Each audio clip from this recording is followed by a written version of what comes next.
কৃষ্ণ জয় গুৰু শংকৰ। এই ভিডিঅ' চাই থকা প্ৰত্যেকজন আই বাপৰ শ্ৰীচৰণৰ সহস্ৰ কোটিবাৰ আৰু প্ৰণিপাত জনাইছোঁ।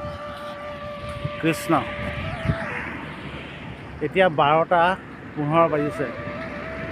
বতৰ খুবেই বেয়া, বৰষুণ দিয়া নাই। খালি ৰাতি বৰষুণ দিছিল। আজি আমাৰ 9টা দিন আমি আহি আছোঁ। আজি আমি ডিমৌত থাকিম, ডিমৌত গৈ পামগৈ। এতিয়া 12:15 বাজিছে আৰু বতৰৰ ফৰকাল। আমি গৃহৰ পৰা ওলাওঁতে ৰাতিপুৱা আমি এটা ভিডিঅ' আপোনালোকলৈ আগবঢ়াইছিলোঁ। এখন বাগান দেখিছে, ইয়াত সম্পূৰ্ণ এখন বাগান আৰু সোঁ চাইডে বাওঁ চাইডে দুই চাইডে বাগান। আমি ৰাতিপুৱা ওলাওঁতে কিনকিনীয়া বৰষুণ পাইছিলোঁ, কিন্তু প্ৰভু ভগৱন্তই আমাক বৰষুণত তিতিবলৈ নিদিলে। আজি 30 তাৰিখ, 30/1/2025 বৰ্ষ আৰু আজি আমাৰ 9টা দিন হৈছে। আমি আজি ডিমৌত থাকিম।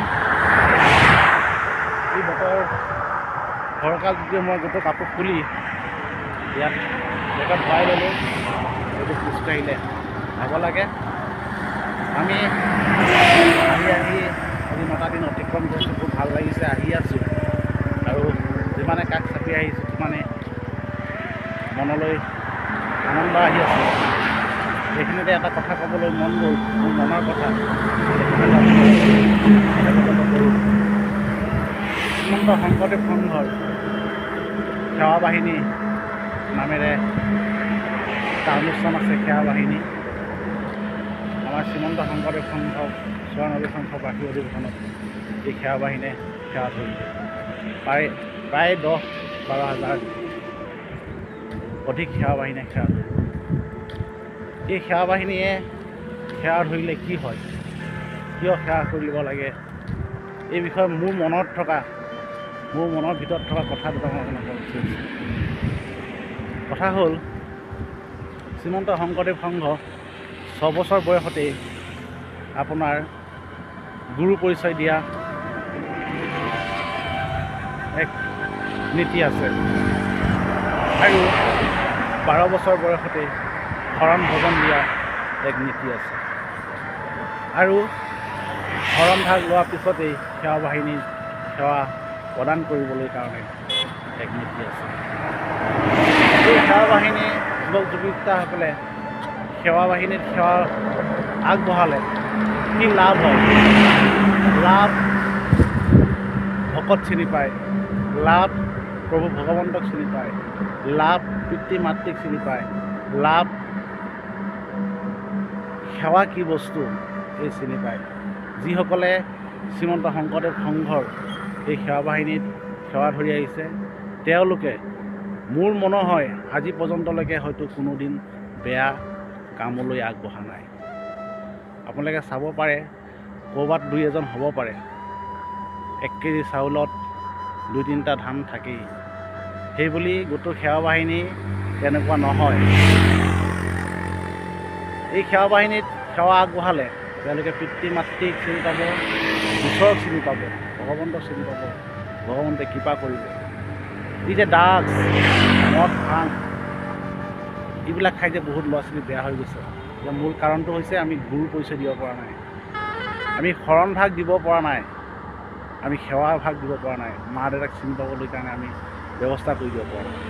এটা সময়ত এই ব্যৱস্থা যেতিয়া কৰি নিদিব, এটা বয়সত সেই ল'ৰা ছোৱালীয়ে নি পিনি আপোনালোকৰ বৃদ্ধ আশ্ৰমত পেলাই দিয়ে। পিছত কয় মোৰ ল'ৰাটো কামত নাহিলে, এনেই তুলিলোঁ। এনেই তোলা নাছিলে, ঠিকেই তুলিছিলোঁ, কিন্তু আপোনালোকে যে এই ব্যৱস্থাটোৰ মাজত সুমিয়াই নিদিলে, তেওঁলোকক যে চিনাকি কৰি নিদিলে, ঈশ্বৰৰ লগত কানেক্ট কৰি নিদিলে, আধ্যাত্মিক জ্ঞানটো নিদিলে, সেইকাৰণে তেওঁলোকে চিনি নাপালে। মোৰ বোধহয় আজিলৈকে শ্ৰীমন্ত শংকৰদেৱ সংঘৰ সেৱা বাহিনীত সেৱা আগবঢ়োৱা প্ৰত্যেকজন সেৱিকাই হয়তো মা দেউতাক বৃদ্ধ আশ্ৰমত পোৱাগৈ নাই, হয়তো মা দেউতাক লাত মাৰি ঘৰৰ পৰা পঠাই দিয়া নাই, হয়তো কোনো দিন মদ ভাং ড্ৰাগছলৈ যোৱা নাই। হয়তো 2-এজনে কোনোবাই যদি সেৱন কৰিছে, সেয়া তেওঁলোকৰ গতিকে আপোনালোকে সেৱা বাহিনীত যিসকল আমাৰ শ্ৰীমন্ত শংকৰদেৱ সংঘৰ আই বাপ আছে তেওঁলোকৰ সতি সন্তান সেৱা বাহিনীত দিবৰ কাৰণে ব্যৱস্থা কৰিব। খুব ভাল এটা অনুষ্ঠান আৰু আমি এই অনুষ্ঠান ভাগত সেৱা ধৰিব পাৰিলে খুব ভাল লাগে।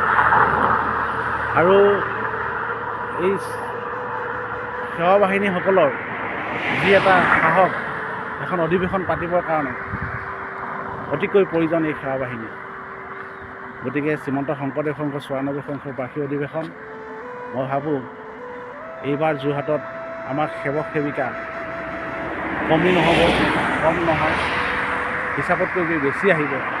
কাৰণ আমি যিহেতু খোজকাঢ়ি ইমান দূৰ আহিব পাৰিছোঁ, আপোনালোকে গাড়ীত কিয় আহিব নোৱাৰিব বা আপোনালোকৰ মনোবল কিয় বা মনলৈ আনিব নোৱাৰিব? পাৰিব সকলোৱে মনলৈ এইটো আনক যে আমি সেৱা ধৰিব যাম। আৰু পিতৃ মাতৃসকলকো কৈছোঁ যে আপোনালোকে এই সেৱা বাহিনীত যিমান পাৰে পঠাওক, খুব ভাল নিজৰ ৰিজাল্ট পাব, আপোনাৰ ভাল ৰিজাল্ট পাব। শ্ৰীমন্ত শংকৰদেৱ সংঘৰ এই সেৱা বাহিনীৰ যি নীতি আদৰ্শ মই খুব ভাল পাওঁ। আৰু আমাৰ আজিলৈকে মই যিমানখিনি দেখিছোঁ শ্ৰীমন্ত শংকৰদেৱ সংঘৰ সেৱা বাহিনী সেৱা আগবঢ়োৱা কোনো সেৱক সেৱিকাই বেয়া কাম কৰিবলৈ আগবঢ়া নাই। কথাখিনি ক'লোঁ। আৰু আমাৰ শ্ৰীমন্ত শংকৰদেৱ সংঘৰ যিমানখিনি সেৱা বাহিনী আছে সমস্তকে আমি শ্ৰীচৰণত প্ৰণিপাত জনাইছোঁ, সেৱা জনাইছোঁ, যাতে সমস্তই আহি শ্ৰীমন্ত শংকৰদেৱ সংঘৰ ৯৪ সংখ্যক বাৰ্ষিক অধিৱেশনত ভৰি পৰক। সকলোকে দেখুৱাই দিয়ক যে আমি সেৱা বাহিনী আৰু সেৱা বাহিনী কিমানখিনি কৰিব পাৰে। একচুৱেলি চবেই জানেই শ্ৰীমন্ত শংকৰদেৱ সংঘৰ সেৱা বাহিনীৰ কিমান শক্তি। আৰু লখিমপুৰ জিলাৰ বিশেষকৈ আমি লখিমপুৰ জিলাৰ, গতিকে লখিমপুৰ জিলাৰ সেৱা বাহিনী এজনো সেৱক সেৱিকা যাতে গৃহত নাথাকি এই অনুষ্ঠান ভাগলৈ আহক, কোনো অসুবিধা নহয়। আৰু আমাৰ লখিমপুৰ জিলাৰ অধিনায়ক বাপজনাক আমি সেৱা ধৰিছোঁ যাতে সমস্তজনকে সেৱক সেৱিকা সকলোকে ফোন যোগেদি হওক, আঞ্চলিক যোগেদি হওক, খবৰ খাতি কৰি সমস্তকে এই যোৰহাট জিলালৈ আনিবলৈ ব্যৱস্থা কৰক। কাৰণ ২০২৭ চনত আমাৰ নিজৰ গৃহ জিলাত এই অনুষ্ঠান ভাগ হ'ব। আৰু আমি এতিয়াই পাই তাৰ কাৰণে যা যোগাৰ চলাব লাগিব। বিশেষকৈ সেৱা বাহিনীৰ আমাৰ অতি প্ৰয়োজন। এখন মূলৰ অধিৱেশন পাতিবলৈ কাৰণে সেৱা বাহিনী অতিকৈ প্ৰয়োজন।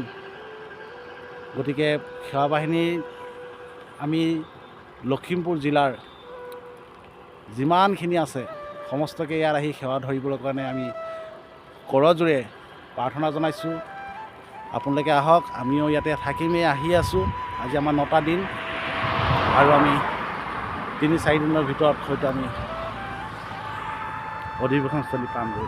গতিকে আমি সেৱা বাহিনীৰ সেৱক সেৱিকাসকলৰ অভয় চৰণত আমি মহামূৰ্খমতীয়ে সেৱা ধৰিছোঁ, প্ৰণিপাত জনাইছোঁ, যাতে আপোনাক সকলোৱে এই সেৱা বাহিনী সেৱা ধৰি যি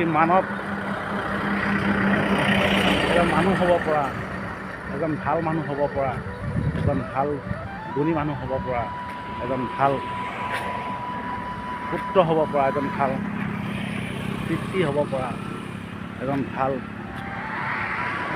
দেশৰ নাগৰিক হ'ব পৰা এই সেৱা বাহিনীত আছে। এই সেৱা ধৰি চাব। আৰু পিতৃ মাতৃসকলক অনুৰোধ জনাইছোঁ যাতে ৰাখি নিদিয়ে। বহুতে কথাবলৈ বেয়া পায়। আমাৰ সেৱা বাহিনীত কোনো ধৰণৰ অসুবিধা নহয়, বৰঞ্চ তেওঁলোকৰ লাভ হয়, নিজৰ লাভ, পিতৃ মাতৃ লাভ। গতিকে আমি কথাষাৰ জনালোঁ। আমি মহামূৰ্খমতী, আমি একো নাজানো। আমি কথাখিনি আলোচনা কৰি আপোনালোকৰ মাজলৈ আগবঢ়াইছোঁ। যদি আপোনালোকে ভাল পায় ভিডিঅ'টো শ্বেয়াৰ কৰি দিব। প্ৰত্যেকজন সেৱা বাহিনীৰ ওচৰত যাতে ভিডিঅ'টো যায় আৰু প্ৰত্যেকজন সেৱা বাহিনীয়ে যাতে শ্ৰীমন্ত শংকৰদেৱ সংঘৰ ৯৪ হৈ পৰে।